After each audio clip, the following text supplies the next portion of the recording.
नमस्कार दोस्तों। तो आज की वीडियो में मैं बात करने वाला हूँ वात दोष की। ठीक है।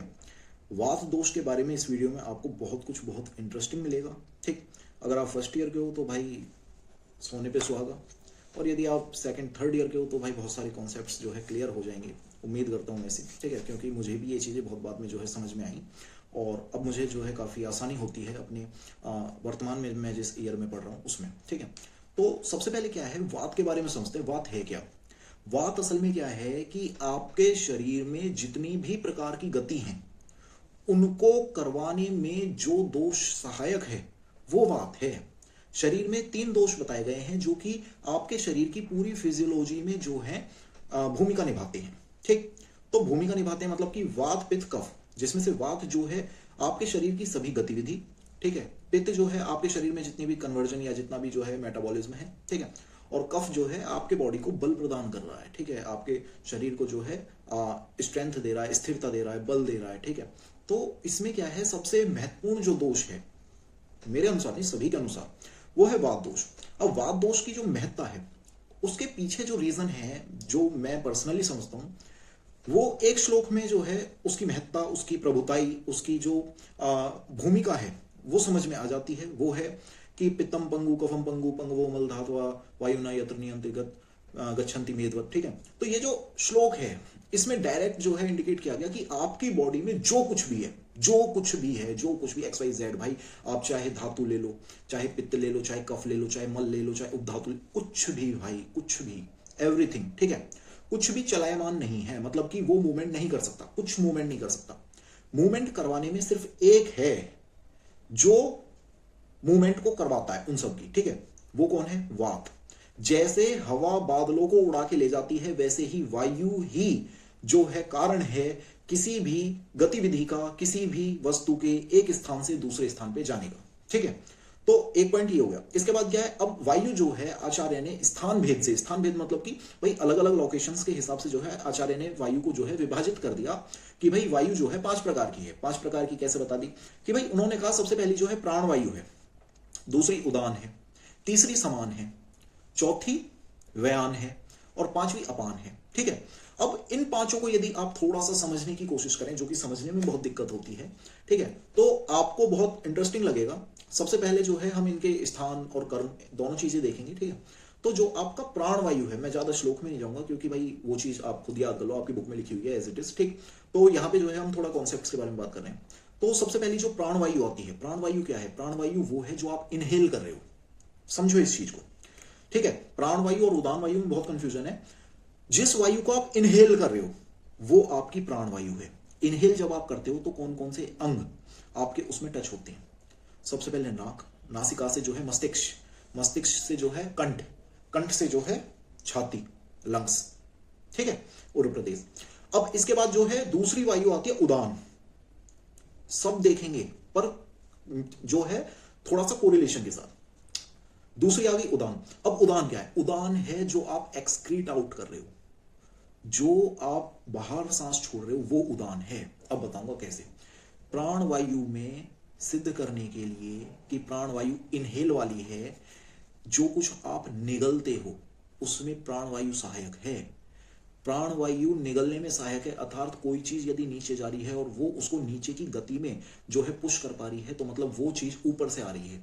कोई चीज आएगी तभी तो नीचे को प्रेशराइज करेगी। तो प्राण वायु तो ये हो गई जो आपने खींची और वो मस्तिष्क से होती हुई, कंठ से होती हुई आपके छाती में यानी कि आपके लंग्स में, फुफ्फुस में चली गई। ठीक है, और आपको प्राण दी, इसीलिए इसका नाम प्राण है, क्योंकि ये आपके शरीर में नए प्राणों का संचार करती है हर पल। उसके बाद आती है उदान। उदान क्या है? आपके पूरे बॉडी से जो कार्बन डाइऑक्साइड एक्सक्रीट आउट होती है, ठीक है, वो आपके लंग्स तक पहुंचाई जाती है ब्लड के थ्रू। ठीक है। तो अब इसमें समझो वो कहां कहां जा रही है। बेसिकली इसका स्थान जो है आपकी नाभि से होता हुआ, क्योंकि नाभि एक प्रेशर डालती है ऊपर की तरफ, उसी की मदद से जो ये है बाहर निकलती है। आपकी नाभि, नाभि से होते हुए छाती, ठीक है, और छाती से होते हुए कंठ, और कंठ से जो है नासिका से बाहर। अब इसमें एक कर्म मैं आपको ऐसा बता देता हूं जिससे आपको जो है यकीन हो जाएगा कि हाँ यही है।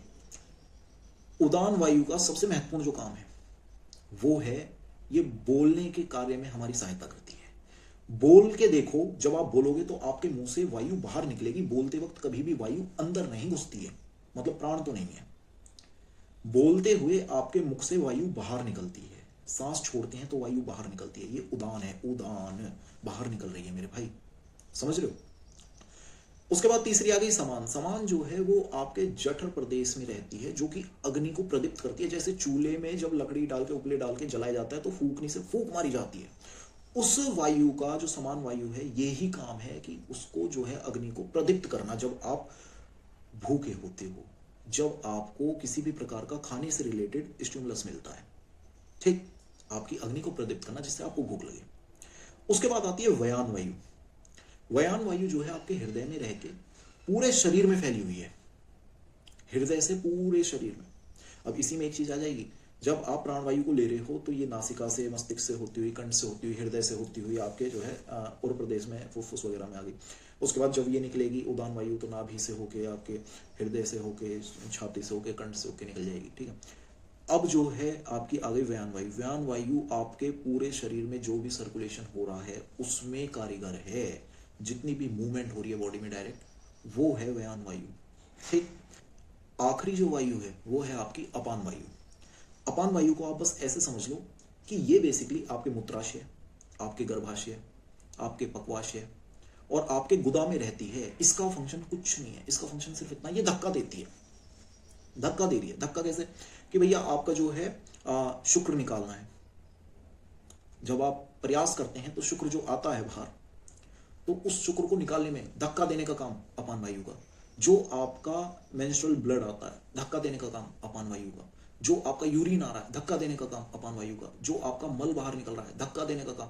भाई मूवमेंट अगर इनमें नहीं होगी तो ये उस जो आपकी आंत है उसमें एक जगह से दूसरी जगह घूमते हुए आएंगे कैसे? मूवमेंट कोई तो दे रहा है, कोई तो धक्का लगा रहा है।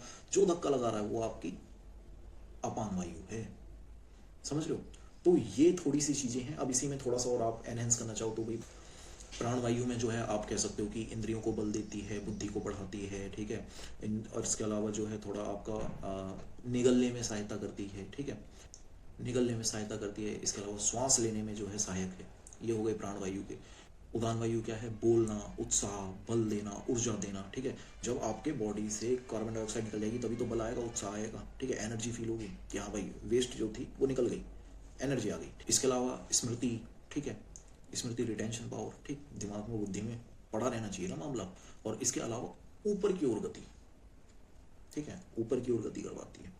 इसके बाद जो समान वायु है, ये क्या है? सार और किट का विभाजन करना, अग्नि को प्रदीप्त करना, ये सब काम करती है। व्यान वायु आपके बॉडी में रक्त और रस को जो है संचारित करती है, ठीक है, भोजन का जो है संचारण करती है, ट्रांसपोर्टेशन होता है ना फूड का, ठीक है। उसके बाद जो है अपान वायु तो मैंने आपको समझाई दिया। तो भाई ये था बात का कॉन्सेप्ट। आई थिंक आपको थोड़ा बहुत इंटरेस्टिंग लगा होगा ये। इसके बाद भाई पेज भरने वाली बात आए तो भाई आयुर्वेद में हो, आपको आना चाहिए कैसे पेज भरा जाता है। बाकी आई थिंक मैंने अपने एंड से थोड़ा ठीक से समझाने की कोशिश करी। भाई एक चीज़ पता है क्या, एक चीज़ होती है एग्जाम में कि यदि आप कोई एक चीज़ समझ जाओ ना तो उस पर आप लिख कितना भी सकते हो। बेशक क्वेश्चन आ जाए कि वात दोष का जो है वर्णन करें, तो कुछ भी नहीं भाई। आयुर्वेद में आचार्य ने जो है 3 दोषों का वर्णन किया है। 3 दोष वात पित्त कफ हैं। वात पित्त कफ में जो वात है वो आकाश महाभूत और वायु महाभूत प्रधान है। पित्त जो है अग्नि प्रधान है। कफ जो है पृथ्वी और जल प्रधान है, ठीक है। सभी के जो है 5-5 भेद हैं जो कि स्थान आधारित हैं, कर्म आधारित हैं, ठीक है। उसी में से वायु जो है उसके 5 भेद हैं। 5 भेदों के नाम ये हैं, 5 भेद के कर्म ये हैं, स्थान ये हैं, ठीक है। उसमें जो है अपने एंड से जो है जो भी आपको रिलेशन या अपना श्लोक डालना चाहो वो डाल सकते हो। तो एट दी एंड अगर आंसर बनाने की बात आएगी ना भाई एग्जाम में, तो ये वीडियो सफिशिएंट है बात के लिए, आई थिंक। बाकी भाई तुम हो, ठीक है। मेरा तो यही मानना है कि यदि आप एक कॉन्सेप्ट को समझ जाते हो तो उसके बाद जो है आंसर राइटिंग में आपको किसी प्रकार की दिक्कत नहीं होती। आई होप कि आपको यार समझ में आया होगा। बाकी मिलते हैं फिर से किसी ऐसी वीडियो के साथ, और तब तक लाइक, सब्सक्राइब और शेयर करें।